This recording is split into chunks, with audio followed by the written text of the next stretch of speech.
Bien. En breves minutos, ya te aviso.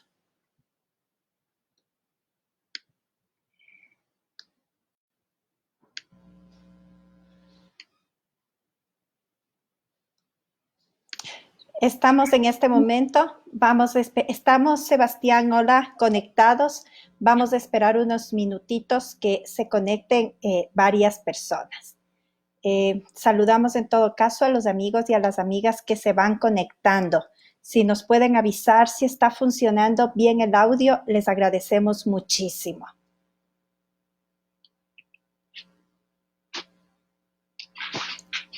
Vamos a esperar unos 3, 4 minutitos siempre que se empiecen a conectar para poder iniciar, queridos evitas.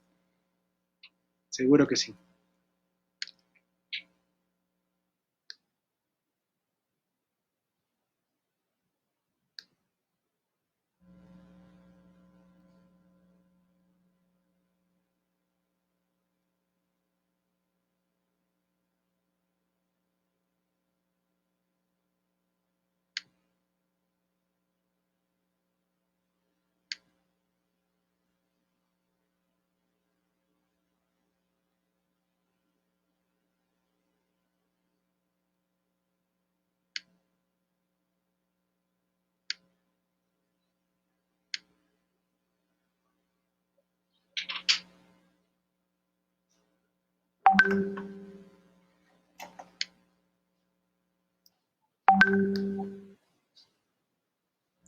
Sí funciona el audio. Saludamos a Nancy Moreano, que se acaba de conectar. Un saludo, Nancita, desde aquí de Quito, Sebastián desde Cuenca y tú en La Tacunga. Estamos 3 ciudades de nuestro país conectados. Vamos a esperar que se sigan conectando algunos amigos y amigas a esta reunión el día de hoy con Sebastián Ceballos, nuestro subdirector nacional de Unidad Popular.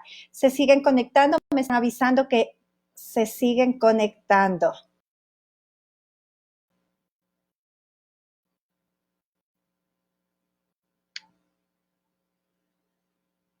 Sí, se siguen conectando. Vamos a esperar unos minutitos, 4 o 5 minutos. Siempre esperamos un momento hasta que se conecten.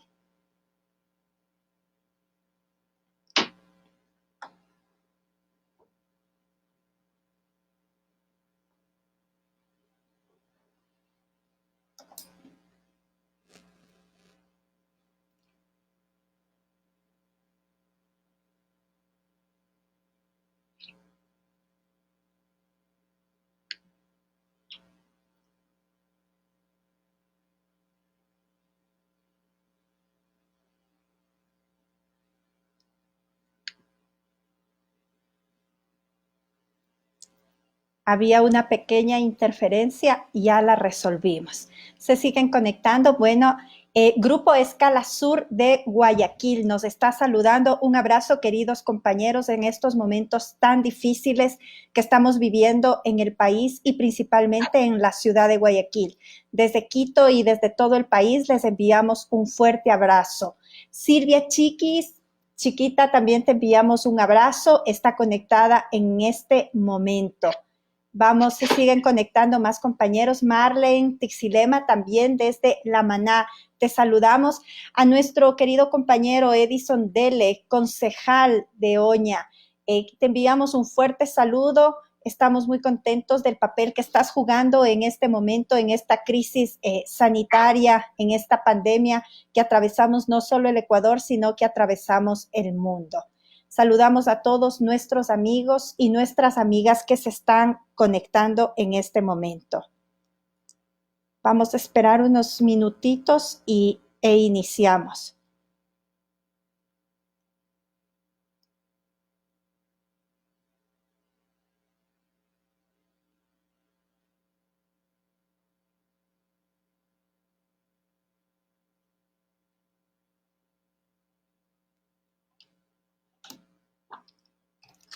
Bueno, vamos a esperar unos minutitos. Sebastián se fue un momento. Santiago Gómez, saludos desde el sur de Quito, barrio La Magdalena Alta. Saludos, Santiago. A Osvaldo Padilla, saludos, Unidad Popular, Estados Unidos. Qué gusto. Un abrazo enorme a todos nuestros compatriotas que se encuentran en Estados Unidos, hoy un país con un nivel altísimo de contagio a nivel mundial.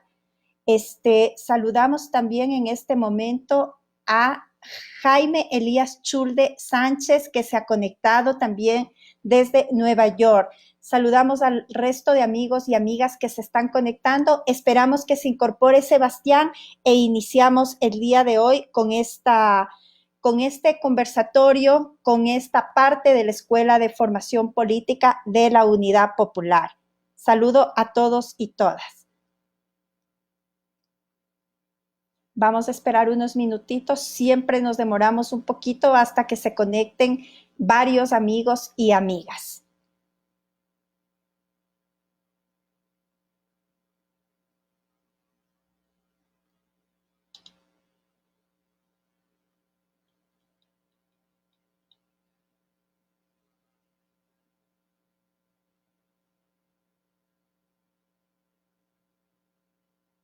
Fernando Angos, saludos desde Lojas. Fernando Angos, viva Unidad Popular. Gracias, Fernando, te enviamos un saludo. Les pedimos a nuestros compañeros que ya están conectados, por favor, compartir esta transmisión en vivo en sus Facebook, con sus contactos también. Un saludo desde Giovanni Méndez, desde El Salvador. Un saludo. Hemos estado conectados toda la semana. Excelente iniciativa de formación y educación. Como coordinadora sindical salvadoreña, nos solidarizamos con ustedes. Estamos unidos en una misma lucha.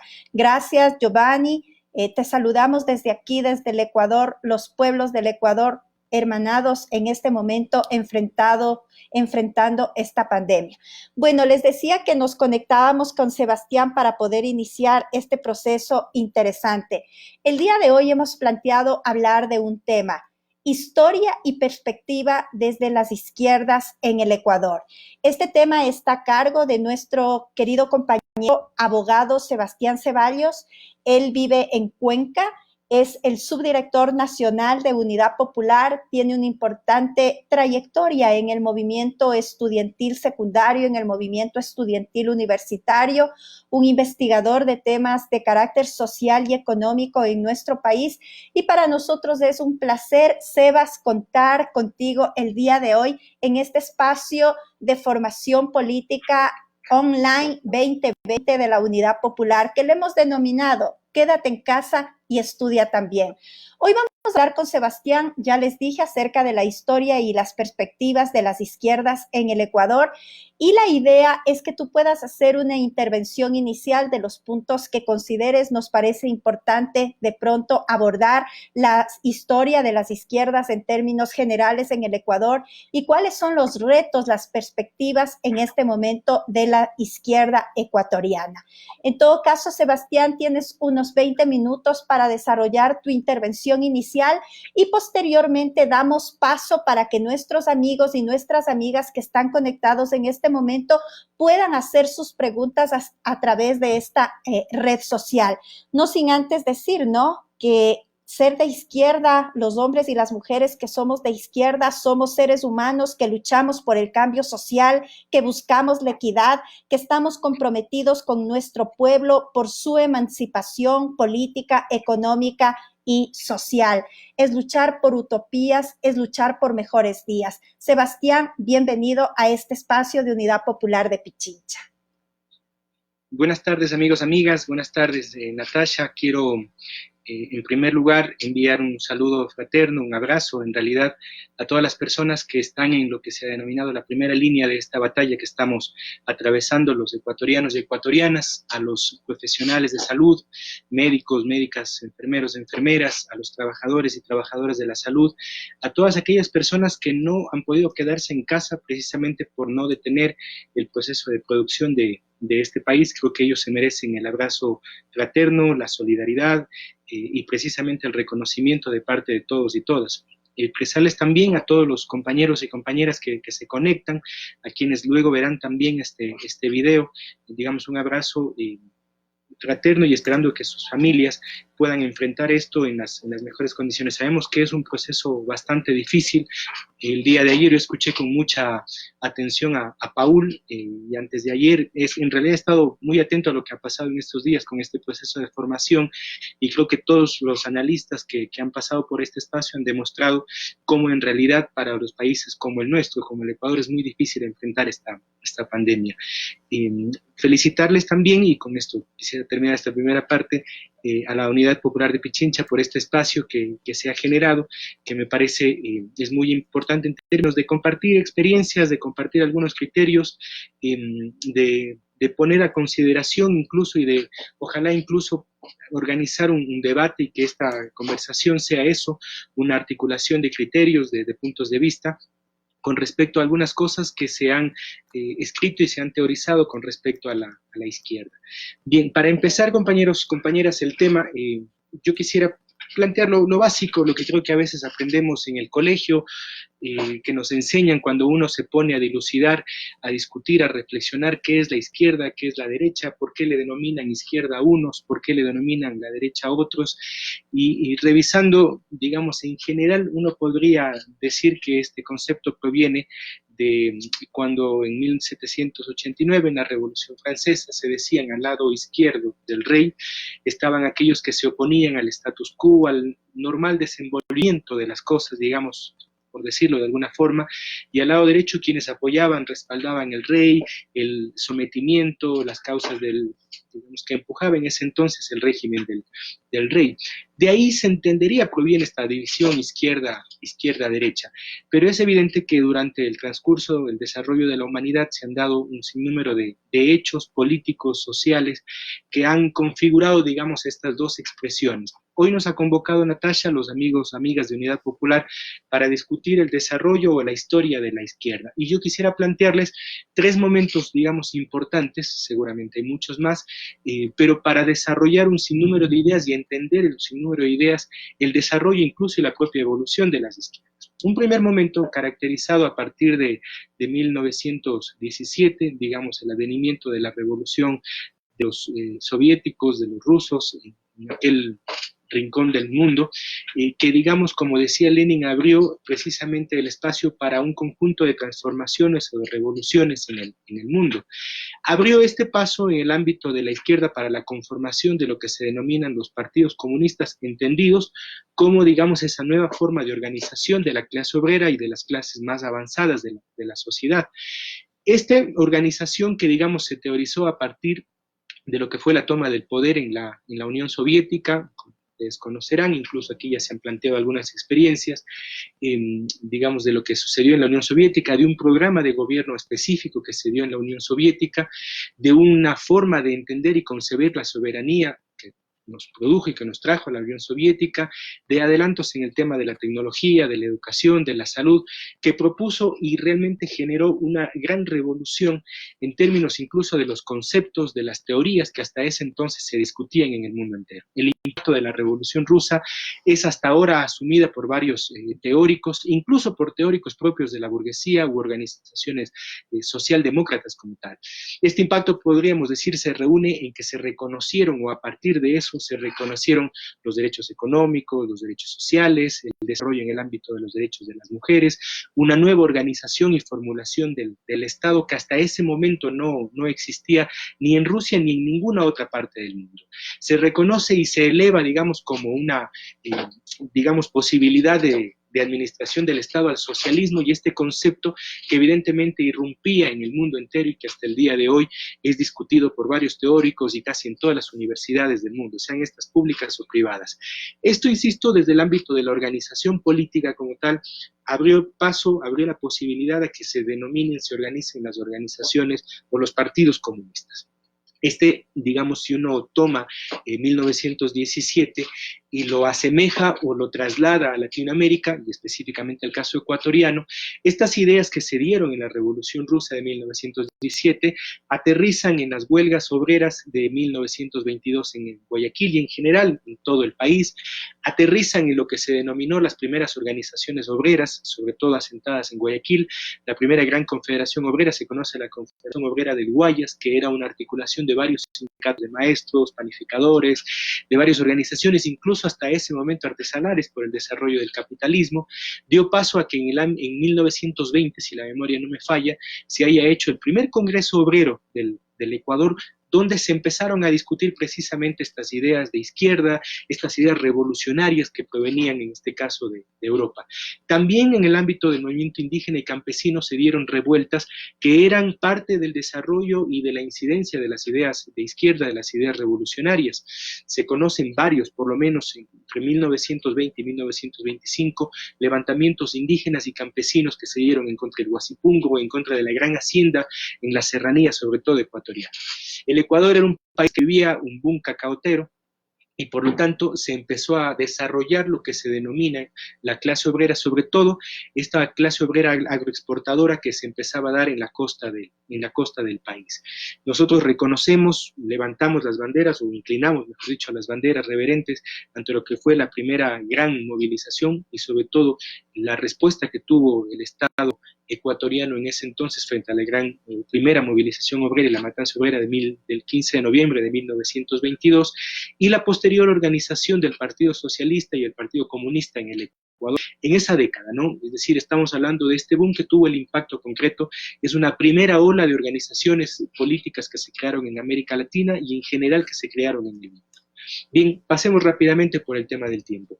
Una segunda corresponde, digamos, a un ascenso de la lucha de la gente, de los pueblos de América Latina, que tiene que ver, si uno mira, y corresponde a los sucesos dados con la Revolución Cubana, con la Revolución Sandinista, con las revoluciones que se dieron en algunas partes del mundo y que dieron origen, digamos, a nuevas organizaciones políticas de izquierda, a organizaciones guerrilleras también, que provocaron también organizaciones o facciones de izquierda que incidieron en la política de nuestro continente sobre todo. Esta segunda gran ola corresponde, insisto, a un momento propio del desarrollo del capitalismo, pero también del desarrollo de la lucha popular en América Latina. Ahí reconocemos, aterrizando en el caso ecuatoriano, en esta segunda, digamos, si uno abre el compás, el segundo gran momento, a organizaciones que se configuraron en el Ecuador en rechazo incluso a esas organizaciones que se habían burocratizado, que no habían respondido a los momentos actuales que vivía en ese entonces el Ecuador. Se corresponde a esta etapa histórica la organización del PSMLE, del Partido Comunista Marxista-Leninista del Ecuador, y corresponde a este ascenso de la lucha de la gente, movimiento estudiantil, recuerden ustedes, en 1968, en el ámbito de lo que significó la incidencia del Mayo parisino y luego lo que significó la toma de la casona universitaria en Guayaquil, todo ese ascenso muy importante de la lucha estudiantil o el ascenso de la lucha obrera, acompañado siempre de la lucha campesina, que dio origen, por ejemplo, en 1978 a que la gente, los pueblos se organizaran en una alternativa que fue el Movimiento Popular Democrático, creado en 1978. Todo esto corresponde a un bloque de organizaciones de izquierda que en América Latina y también en el Ecuador se crearon. Estas organizaciones que hicieron frente al neoliberalismo, que hicieron frente también al Plan Cóndor, que hicieron frente a las dictaduras que se dieron sobre todo fuertemente en el Cono Sur, que dieron respuesta política y unas alternativas y unos programas de gobierno propios, digamos, al desarrollo del capitalismo y al desarrollo de las teorías de la izquierda. Y claro, hay un tercer momento, si se quiere, del desarrollo de las izquierdas que yo quisiera plantear, que es el desarrollo de nuestros años, de lo que nosotros estamos viviendo. A partir del año 2000 se conoce, sobre todo en América Latina, el hecho de que era tanto el repunte de las organizaciones de izquierda incluso que se iban creando, y del rechazo que había al sistema, de una tendencia democrática que se creó en América Latina, que se produce un ascenso de gobiernos, digamos, denominados en su momento progresistas. Chávez, Correa, Evo Morales, todo lo que digamos, estamos viviendo en los momentos actuales. Se genera éramos una suerte de un bloque progresista de gobiernos que en un momento dado encarnaron la esperanza de cambio o la tradición de cambio, la tendencia de cambio, y por supuesto se encaramaron en una importante lucha que vivió el continente, sobre todo rechazando políticas neoliberales como el TLC, el ALCA, las bases militares norteamericanas. Este tercer momento, digamos, que obligó a las izquierdas a tomar partido.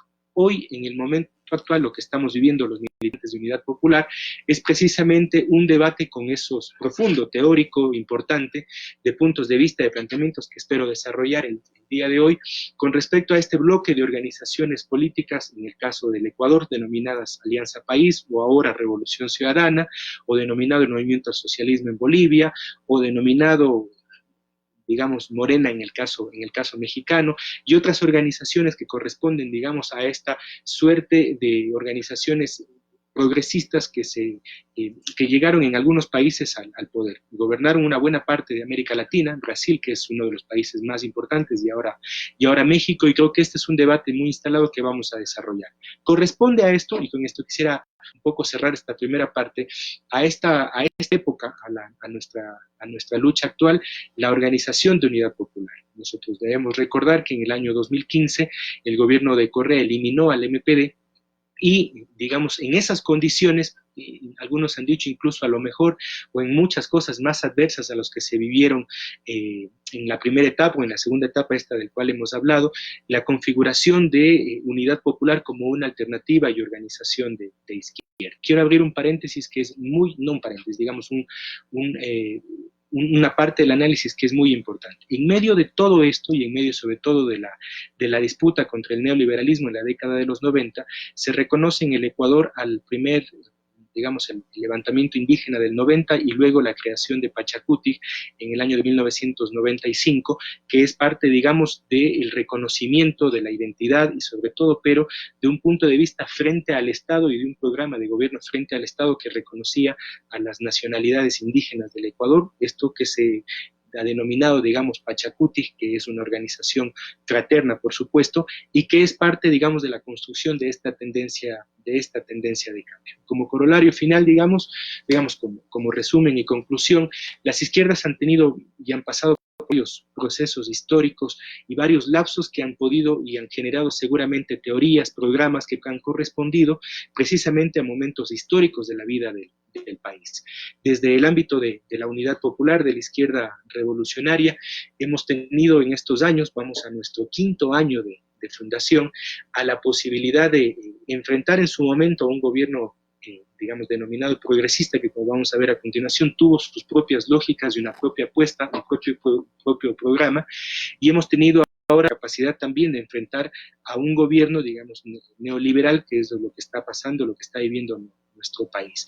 Esto nos obliga a los militantes y las militantes de izquierda a reconocer lo que ha sido nuestro pasado inmediato, a reconocer lo que ha sido la larga historia y la tradición de la izquierda, las izquierdas en el Ecuador, en América Latina y en el mundo, para entender. Solamente conociendo la historia, esta que hemos recorrido brevísimamente, seguramente nos posibilitará luchar en mejores condiciones para entender los errores que se cometieron, por supuesto, en el pasado, pero sobre todo este gran acervo teórico político, acumulado, como dicen algunos, representa la unidad popular y las otras fuerzas de izquierda que este rato combatimos por un mundo mejor. Sebastián, me parece bien interesante. Yo digo a los amigos y amigas que nos están escuchando, en 10 minutos es bastante difícil hacer un resumen, pero has hecho un esfuerzo bastante importante.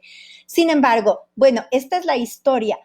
¿Qué pasa con las izquierdas hoy? ¿Cuáles son los retos y las perspectivas que tienen las izquierdas? No para hablar a nivel mundial, sino un poco para aterrizar en el Ecuador. ¿Cuáles son esos retos y perspectivas que tienen las izquierdas hoy en el Ecuador? Bueno, yo creo que las izquierdas tuvieron un debate y muy importante, que creo que es parte de lo que estamos viviendo y de lo que vamos a vivir en los siguientes días.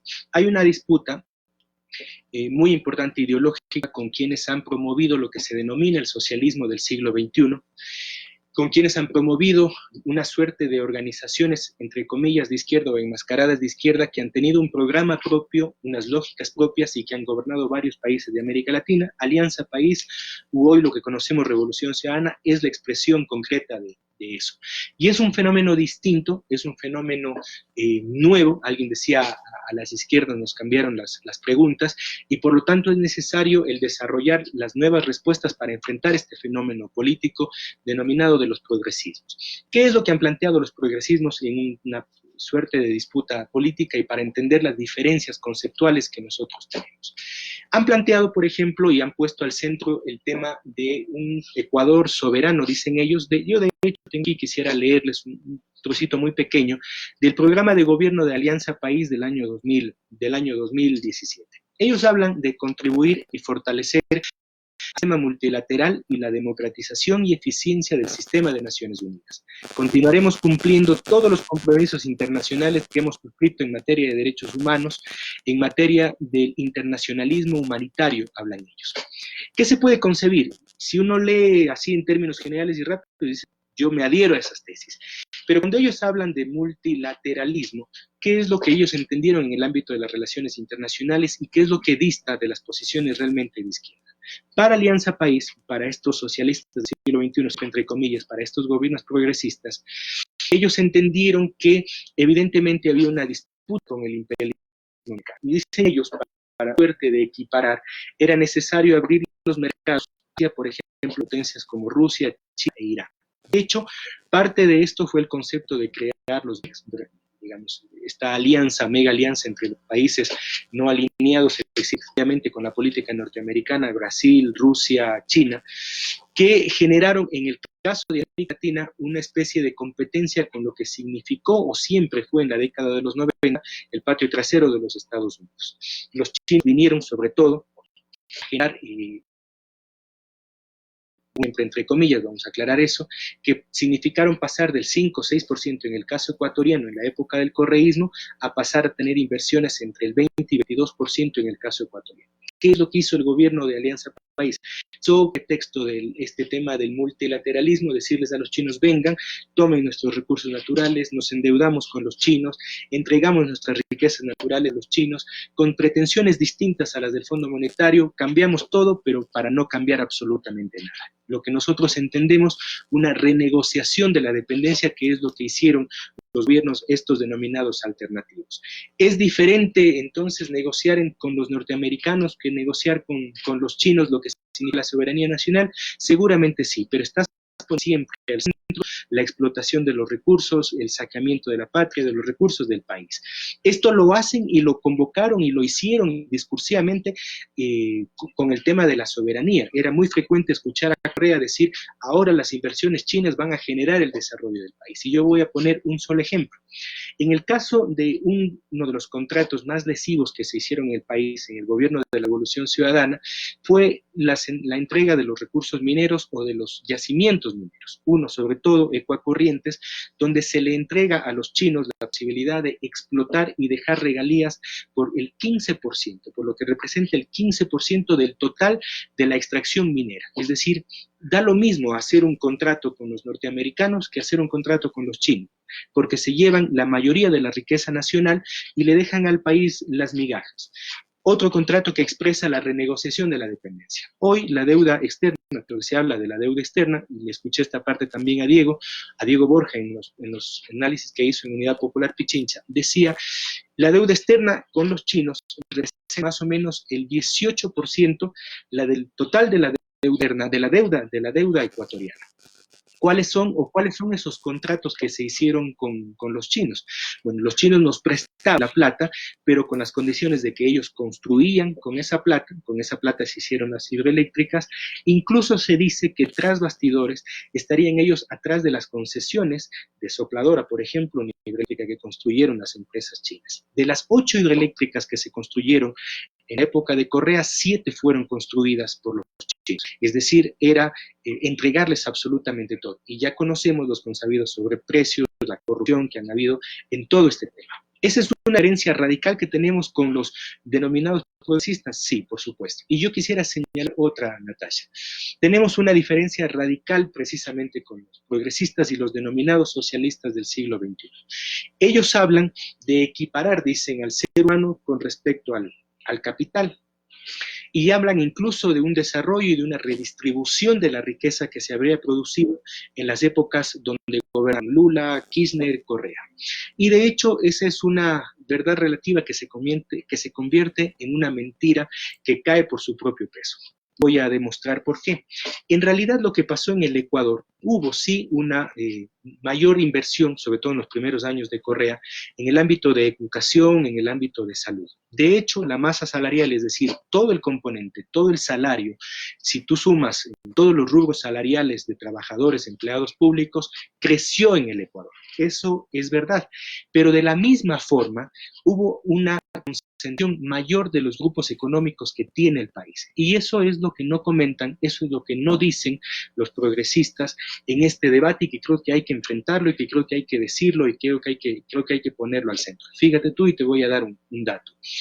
En el año 2005, las 500 empresas más importantes del Ecuador abarcaban el 56% o tenían ingresos por el 56% del Producto Interno Bruto del país, si uno se asemeja. En el 2012, en el auge de la época del correísmo, las mismas 500 empresas tenían ingresos por el 76%, es decir, incrementaron sus ganancias en niveles escandalosos, en niveles escalofriantes para la vida del país. Por supuesto, estos gobiernos se vieron beneficiados el boom de las materias primas, que significó el incremento del petróleo a 100, $120, que significó el tema de la renegociación, como hemos dicho, que significaron los empréstitos, pero en ningún caso ha significado, y esta es una diferencia sustancial, con el hecho de afectar las condiciones propias de acumulación capitalista que tiene el Ecuador. Y este es un elemento que está al centro. En ningún país de los denominados o de los que han sido gobernados por estos partidos, por estas organizaciones, ha habido en realidad una fisura en el proceso de acumulación. Sí, en algunos casos el hecho de que tributen un poco mejor o un poco más, pero en ningún caso el proceso de acumulación se ha detenido, sino al contrario, como en el caso ecuatoriano, ha habido una concentración aún mayor de estos grupos económicos. Cierro esta parte de Natasha para conversar cuando una frase que es muy digna de Correa, que fue publicada precisamente en el año 2015 en diario El Telégrafo, donde él decía, en realidad no hemos hecho grandes cosas, seguimos haciendo lo mismo. Lo que pasa es que hemos desarrollado condiciones distintas para en grandes rasgos, Correa. ¿Qué es lo que está diciendo? No han afectado el sistema capitalista, ¿no? En realidad, lo que han hecho es proporcionar las herramientas para una modernización del Estado, que supuso modernización, pero para las clases dominantes en el país. Con Correa, los ricos siguieron ganando más, y los pobres y la clase obrera, digamos, ahora vive precisamente las consecuencias de un modelo que, claro, ya sin los altos precios de los petróleo, sin los altos precios de las materias primas, hoy tiene las consecuencias propias que viviéramos con Correa o sin Correa, porque inmersos en el sistema capitalista, digamos, las respuestas generalmente son las mismas.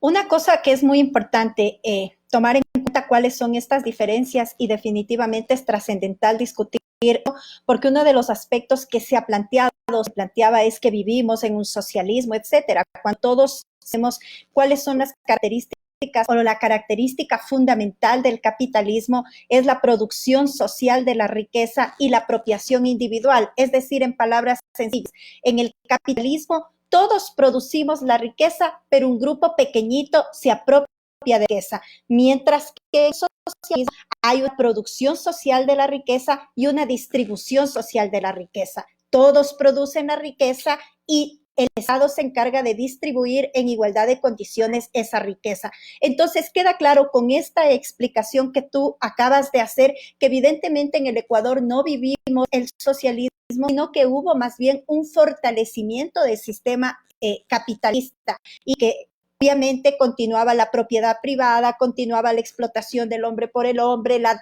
producción social de la riqueza, entre otros aspectos. Hay algunas preguntas que me parece interesante dar paso, pero antes de dar paso a esas preguntas, en términos bastante rápido, mejor dicho, si nos podrías dar una respuesta, ¿cuáles son los retos de la izquierda ahora? A ver, yo creo que ellos son los elementos centrales que nos esperan, nos convocan a todos y todos los que militamos en Unidad Popular y los que representamos a la unidad o a las izquierdas en el Ecuador. El primero es enfrentar y el más urgente es enfrentar esta pandemia desde la teoría, desde la práctica, desde la lucha, desde las expresiones concretas de la resistencia y de la propuesta que supone. Porque, aunque no parezca, estamos viviendo una de las crisis más importantes, algunos incluso se atreven a hablar de la crisis más importante económica que va a vivir en estos días que estamos todavía atravesando los picos más peligrosos de la pandemia, y luego cuando pasen estos picos más peligrosos y tengamos que hablar precisamente de cómo enfrentarlo. Y esto no es menor tasa, amigos y amigas, porque en realidad nosotros y esta pandemia coincidió con dos elementos que me parecen muy importantes. Un ascenso, muy importante desarrollo de las luchas en América Latina, en general en el mundo, pero sobre todo en América Latina. La presencia o los recuerdos, lo que pasó en octubre todavía está en la mente de los ecuatorianos y ecuatorianas. Las tomas en las plazas de Italia, en Santiago de Chile y en general en todas las plazas de Chile, lo que pasó en Colombia, con los paros sucesivos, paros campesinos, estudiantiles y obreros, todas esas y un montón de luchas que digamos, se desarrollaron, supone un momento distinto en la vida de los pueblos. Insisto, esto sin tomar solamente en cuenta lo de la pandemia, que significa un desarrollo de las luchas de la gente, que podía efectivamente conllevar a cambios estructurales, es decir, que estaba más un momento muy especial, el desarrollo de contradicción de los pueblos con el capital, de los pueblos con los capitalistas, de los pueblos con los dueños del poder, de los pueblos con quienes detentan el poder en la mayoría de estos países. El coronavirus va a suponer el hecho de que las élites pretendan un reacomodo o pretendan aprovechar de esta crisis para ganar aún más. Voy a poner un ejemplo. Hoy el Ministerio me enteré, y voy a mostrarlo, lo voy a postear ahora en mi cuenta Twitter, hoy el Ministerio de Inclusión Económica y Social hace una propaganda que debe estar en varias redes sociales hablando y diciendo que van a entregar estos kits. Tú puedes donar 10, 20 dólares para que los mismos kits vayan a las personas, dicen ellos, o grupos vulnerables. ¿Qué es lo que están haciendo en realidad? Hacer que tú o que las personas que donen, seguramente sin conocer mucho, estos 10, 15 y 20 dólares, estos 10 dólares vayan para la compra a las grandes cadenas como Supermaxi, como la cadena El Rosa, todas aquellas que Paula ayer habló y bastante bien. Es decir, están ratificando, están entregando el dinero de la gente para corroborar que las empresas sentadas en su casa simplemente despachen para entregar estos bienes de consumo masivo, estos elementos de consumo masivo a las familias. Así como este ejemplo que lo pongo, se van a beneficiar y están hablando ya que la crisis va a suponer restricción de derechos laborales, va a suponer, dicen ellos, mayor endeudamiento para poder financiar la crisis, va a suponer, entre otras cosas, retiro de los subsidios, porque vuelven esas viejas teorías de que hay que retirar los subsidios para acomodar la economía nacional, va a suponer, entre otras cosas, recortes en lo social. Entonces, el ascenso de la lucha por esta específica acción del coronavirus y la acción de las élites va a suponer que en América Latina y el país va a estar a la orden del día, con mucho más peso, con mucho más importancia, la confrontación entre los pueblos y las élites. La izquierda puede y debe jugar un papel de organizador, por supuesto, de direccionamiento en esas luchas sociales, políticas, y por supuesto que también van a ser electorales. Más allá de lo que será el próximo año, van a haber elecciones en este país, y esas elecciones van a ser un resumen de todo lo que ha pasado el país en los últimos años. Va a ser un resumen de la presencia del correísmo, del coronavirus, va a ser un resumen de lo que pasó en octubre, pero va a ser un resumen, creo yo, y sobre todo, y estoy seguro, va a ser un resumen o va a ser una conclusión de esta lucha que la gente está emprendiendo y de suerte de elevación de la conciencia que tienen la gente, que tienen los pueblos con respecto a las élites. La izquierda puede y debe jugar un papel, y en este caso la Unidad Popular tiene una responsabilidad muy importante en estos ámbitos. Así es, y en el caso de Unidad Popular ha hecho público un llamado a la conformación del Frente Social y Político en el Ecuador. Hay una pregunta de María Fernanda. ¿Cuáles son las experiencias? Bueno, tienes como 20 preguntas, Sebastián. Entonces, ya tenemos 20 minutos para poder avanzar. ¿Cuáles son las experiencias de las izquierdas en los procesos de unidad? Importantes, muy importantes. En realidad, si uno mira los tres procesos de transformación importantes, y si uno toma los momentos históricos, la Revolución Rusa no se hubiera podido dar sin la unidad de los obreros con los campesinos y una parte del ejército ruso, aquellos desposeídos que en medio de la Primera Guerra Mundial fueron parte de un proceso histórico que abrió las puertas, digamos, de un nuevo proceso. Las revoluciones, la Revolución Cubana fue presidente de eso también, es decir, la unidad entre los obreros, los pueblos desposeídos frente a la dictadura de Batista y una guerrilleros y campesinos. Y por supuesto que en general lo que ha pasado hoy, lo que ha pasado en el Ecuador, la construcción de los procesos de la izquierda ha sido precisamente la unidad de los sectores sociales. Pero en esta parte hay que entender que hay actores importantes que son parte del desarrollo de la teoría, de la práctica, de las luchas y de las identidades. El uno, y muy importante, es el movimiento feminista, que hay que ponerlo, digamos, y que hay que entenderlo y que hay que sobre todo acompañar a sus luchas, hay que reconocerse en sus luchas. El movimiento feminista tiene una explosión muy importante el año pasado. Hay una frase que a mí me gusta mucho que dice, el límite será feminista, porque evidentemente esa explosión de las mujeres en la participación política, en la calle, en las plazas, tomándose las veredas, tomándose precisamente sus luchas en reconocimiento de los derechos sexuales, en contra de la violencia, por mayor participación, exigiendo parte de sus derechos, es una explosión que no había vivido el continente. El movimiento feminista existe desde los años 60, existe mucho antes incluso, pero esta explosión muy importante que es parte de las clases y sectores sociales muy importantes para lograr un proyecto de transformación. El otro, por supuesto, es el movimiento ecologista, que es muy importante, que se desarrolla a partir de la defensa de los derechos de la naturaleza.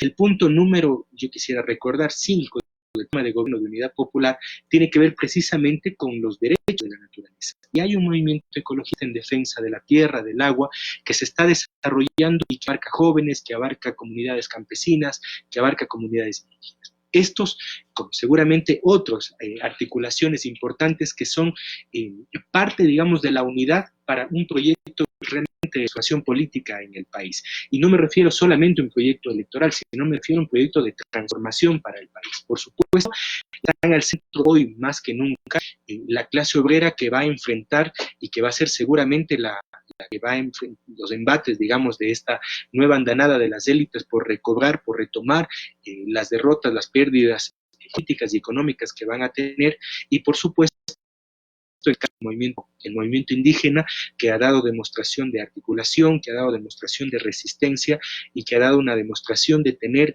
un proyecto nacional que se empata precisamente y se articula con este acumulado que tienen las izquierdas, que tiene la organización popular, muy importantes.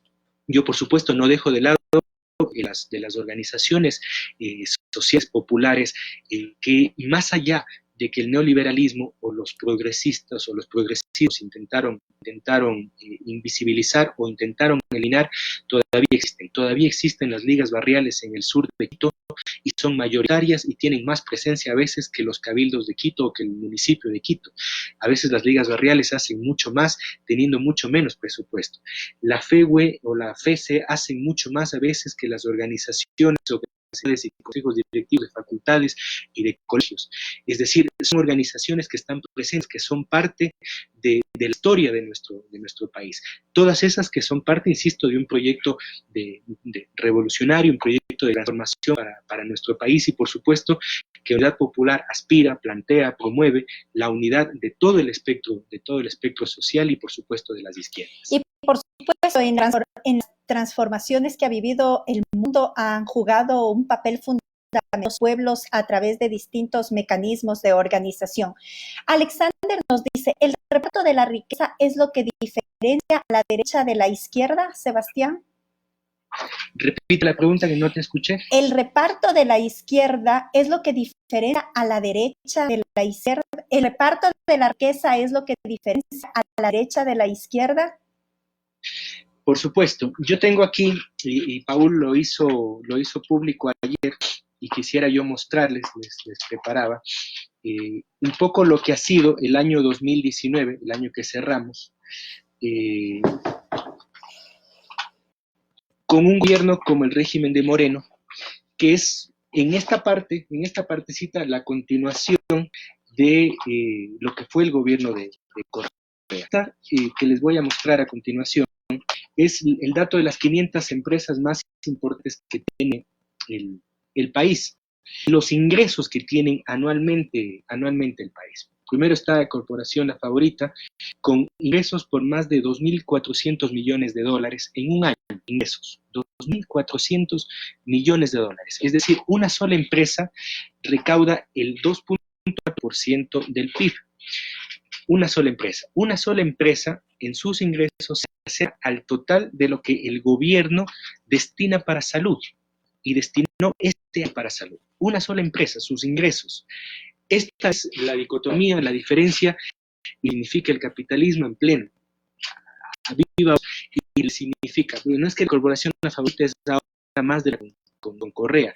En los dos gobiernos, en los dos momentos, fueron empresas que, sus empresas, digamos, este emporio, entonces, una de las más beneficiadas con la política. Por supuesto que la derecha hoy está buscando la afirmación de sus grupos económicos y mira a esa como la alternativa para el desarrollo. Desde las izquierdas hemos planteado la necesidad, la obligación, por menos de una redistribución democrática de la riqueza para empezar, diría, ¿no? Que es, como decía también Edgar Rich, no solamente un tema de supervivencia, sino la posibilidad que les damos a todos de desarrollar en términos, digamos, concretos, democráticos, en términos de...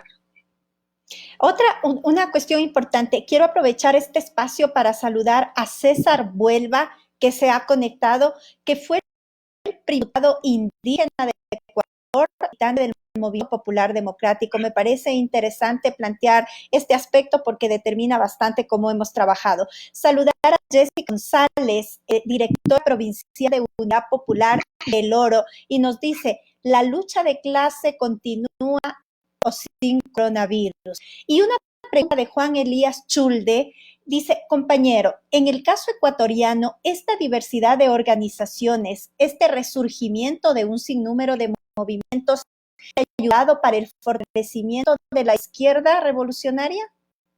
Por supuesto, sin lugar a dudas. El hecho del aparecimiento, surgimiento de nuevas organizaciones sociales, yo no hablar de primero, segundo, tercer grado, pero organizaciones reivindicativas, el aparecimiento y la disputa de las luchas en diverso sentido, en diverso ámbito, son parte, insisto, del acumulado político de las izquierdas, y que Unidad Popular tiene la obligación de recogerlas incluso para darles la propuesta y un proyecto transformador. Voy a poner dos ejemplos concretos. En el ámbito de las organizaciones que pretendieron ser eliminadas, la FESE, la FEGUE, la UNE, la propia CONIE, fueron organizaciones que resistieron a uno de los gobiernos más que tuvieron como objetivo la eliminación de las organizaciones sociales, que son parte, insisto, de la historia de nuestro país. Esas organizaciones resistieron a los gobiernos, al gobierno progresista, al gobierno de Correa, y que hoy no solamente han dado demostración de que siguen vivas, sino que están en un franco proceso de lo que nosotros decimos es una recuperación de sus asociados, de sus agremiados, de la gente que en su modo entendió, se cobijó bajo la bandera de la UNE para la exigencia de su salario, de condiciones educativas, la exigencia de que el establecimiento educativo tenga mejores condiciones, y también que peleó por elementos políticos, que es un segundo elemento muy importante. La UNE no solamente peleó por el tema salarial en el país, también peleó por el tema del presupuesto para la educación. Todas estas organizaciones, las nuevas, las que se han creado, las organizaciones que resistieron, las que vendrán después, las organizaciones comunitarias, están peleando, digamos, y enfrentando al Estado desde su realidad. ¿No? La Unidad Popular ha tenido la posibilidad de vincularse a esas muchas luchas y reconocer las varias luchas que se han dado, la posibilidad de que estamos interpelando al Estado capitalista, y lo tenemos clara. Esta es la principal diferencia y el elemento central del desarrollo de nuestra organización política. Entender que en estas luchas se encierra precisamente la posibilidad del Estado de desenmascarar al Estado capitalista, al sistema sistema lista de enfrentar a quienes gobiernan quienes son parte, digamos, del gobierno, sea cual fuera el nombre, estos Correa o Moreno, en una posibilidad de reacumulación y para entender en camino que solamente la organización y la lucha da y abre la posibilidad para una férrea organización y unidad de las izquierdas en el Ecuador. Y cuando se habla de la unidad de las izquierdas, no se puede entender solamente como Pachacuti, el Partido Socialista, la Unidad Popular. Las izquierdas debe ser entendida como un proceso social y político. Por eso es que la Unidad Popular ha planteado un frente social y político, porque no hablamos de solamente las organizaciones políticas de izquierda, que por supuesto debemos estar, debemos participar, pero la propuesta va más allá y tiene que ver incluso con un elemento estratégico para un proyecto transformador. Pueden estar en un frente social y política las organizaciones feministas, por supuesto, no solamente pueden, deben estar en la conducción, pueden estar las organizaciones ecologistas, por supuesto, pueden estar los sindicatos, las organizaciones gremiales nacionales de obreros, las organizaciones estudiantiles, por supuesto que pueden y deben estar. Estamos armando un poco, y la diferencia muy importante, que abre los pasos, que abre brecha, digamos, por fuera del correísmo, por fuera del gobierno, y tiene un espacio muy importante en la sociedad ecuatoriana. Yo creo que las izquierdas de una salud muy importante y se predisponen a enfrentar, derrotar el coronavirus, se predisponen a enfrentar la lucha por mejores días en el país y se predisponen a un tema, digamos, en el año 2021 electoral que yo creo que va a tener muchos avances importantes para las izquierdas. Ya, quiero saludar Sebastián Aulvio Cárdenas en Morona, Diego Coyaguazo, Javier León, Ter Álvarez, Alex Campo, Joy Tamayo, Daisy Núñez, Hilda Chacha, Mariela Íñiguez, entre otros compañeros que están conectados en este momento y que obviamente nos han enviado saludos. Pronto no les saludo a todos los compañeros, Mayra Riera, Roger Bonilla, Walter Álvarez, entre otros compañeros, como decía. Hay una pregunta de Edgar Cruz. ¿El movimiento indígena lucha en contra del sistema neoliberal y es un aliado del movimiento de izquierda? Desde el movimiento indígena, que no nace, digamos, si quieren, en el 90 tuvo una expresión social muy en 1990, en lo que se conoce o lo que se ha conceptualizado como el levantamiento indígena, o el primer levantamiento, es el recorrido también de 500 años de resistencia. Así es. Y de organizaciones comunes que no han podido ser vencidas. Todos los gobiernos, lo que digamos, las propuestas que han habido para derrotar a la comunidad, para derrotar la organización propia del movimiento indígena.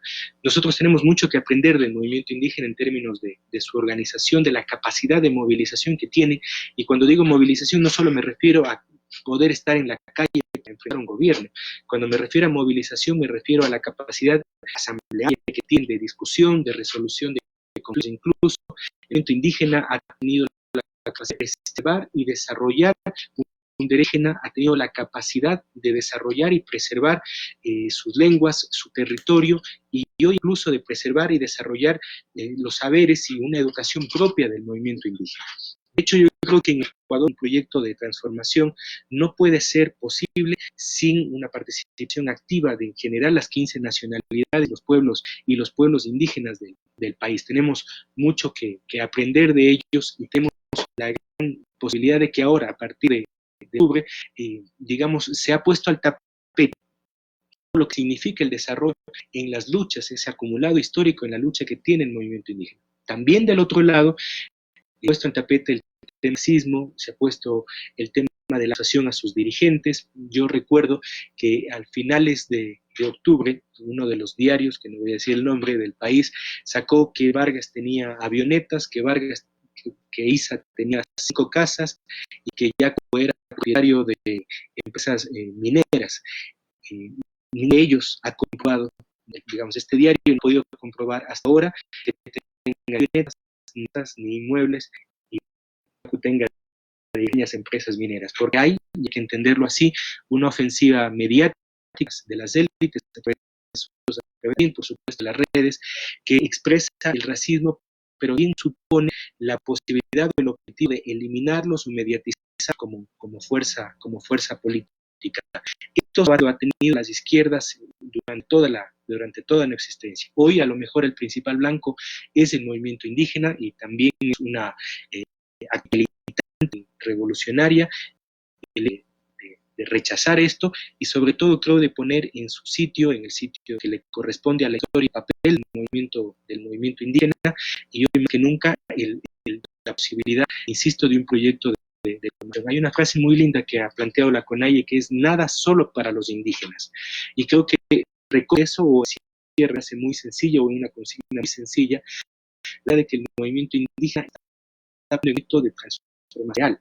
Ellos son los que han puesto el tema del extractivismo muy fuertemente, han puesto al debate el tema de la minería, banderas que suponen y ponen al centro el tema del antiimperialismo, suponen y ponen al centro la defensa de la comunidad, la defensa del agua como recurso natural, como recurso de vida. Esto que durante años las organizaciones campesinas lo han planteado, que son presentes en el programa y en la acción la posibilidad de que, insisto, nos permita soñar con días mejores para el país. Sin lugar a dudas, con lo que tú señalas, Sebastián, y creo que en hemos analizado el papel del movimiento indígena ecuatoriano y, por supuesto, todo lo que hizo, desarrolló la existencia, la capacidad de organización que tuvo octubre. Y yo diría, ese mismo movimiento indígena y campesino es hoy en día quien está trabajando en el campo, dándonos de alimentos, quienes vivimos en la ciudad en medio de esta pandemia tan compleja y que, por supuesto, los pedidos, las exigencias tienen que ver con sistemas de salud pública para el movimiento indígena y que si no, el sector rural que lamentablemente no existe, pone en riesgo no solo la vida de otros indígenas y campesinos, sino en general la población ecuatoriana. Última pregunta, porque se va a tener el tiempo que me hacen varios compañeros, entre ellos Javier León y Scarlett Tamayo. Te paso un saludo a Scarlett, es la presidenta nacional de la Federación de Estudiantes Secundarios del Ecuador. Ha jugado un papel interesante en esta lucha porque todos los jóvenes tengan derecho a ingresar a la universidad. Una joven de 17 años entregada totalmente a este papel de defensa de los derechos de la juventud. Y nos dicen, ¿cuál es el papel que debe jugar la juventud en la situación actual que vive nuestro país? Saludos, FESE Nacional. Y también Javier nos dice, y que tiene relación, ¿cuál es el papel de la juventud en la política ecuatoriana? Es decir, van de la mano estas dos preguntas. Y es muy importante, porque ha habido una campaña sistemática a través de distintos medios, es que la juventud, una juventud perdida, una juventud que no acciona, pero realmente la participación en octubre y las distintas luchas que vienen desarrollando nos han demostrado totalmente un distinto papel al señalado de distintos medios de Ecuador. Sí, yo tuve la suerte de mirarle a Scarlett, le mando un saludo muy grande porque en realidad quiero expresar públicamente mi admiración hacia ella. Una. Si yo, y ojalá pronto yo tenga un hijo o hija, quisiera que sea como ella, por la valentía, por el coraje que ha emprendido. Y creo que el sector efectivamente más golpeado por el capitalismo y esto que se ha dado de la 2017 son los jóvenes que tienen sus realidades propias. Primero, no creo que hay que mirar a los jóvenes alejados del propio del capitalismo. Hay desde el lado de las teorías burguesas la idea esta de que son simple y sencillamente millennials y que están en el celular, que solamente están en la computadora y que han perdido la noción del tiempo, los valores y que han perdido la noción de la sociedad y de lo que se desarrolla en la sociedad. Claro, es una teoría que realmente se choca y contrasta con la realidad de los jóvenes. El joven está preocupado por ir a la universidad, por la universidad o si no ingresa a la universidad por trabajar. Recuerdo, Natasha, que alguna vez escuchaba a ti mismo decir que la tasa más de desempleo precisamente está en los jóvenes, en las jóvenes. Esto es un elemento preocupante, porque claro, un joven va a una empresa y dice, deme trabajo, y dice, sí, pero tiene experiencia, entonces no puede trabajar. Muchos jóvenes son aquellos precisamente que están en el rango de las personas que no tienen empleo pleno. Es decir, que venden su fuerza de trabajo, como decía Patricio Aldaz, que venden su fuerza de trabajo a las empresas por menos de lo que significa el salario básico, porque evidentemente es eso o dedicarse, digamos, en el desempleo. El gobierno de Correa precisamente que digamos que quedará grabado para la historia como lesivo para la historia, fue el dejar a miles de jóvenes fuera de las universidades, A propósito de la meritocracia, les robaron los sueños a miles de jóvenes en Ecuador, y este gobierno no hace la diferencia.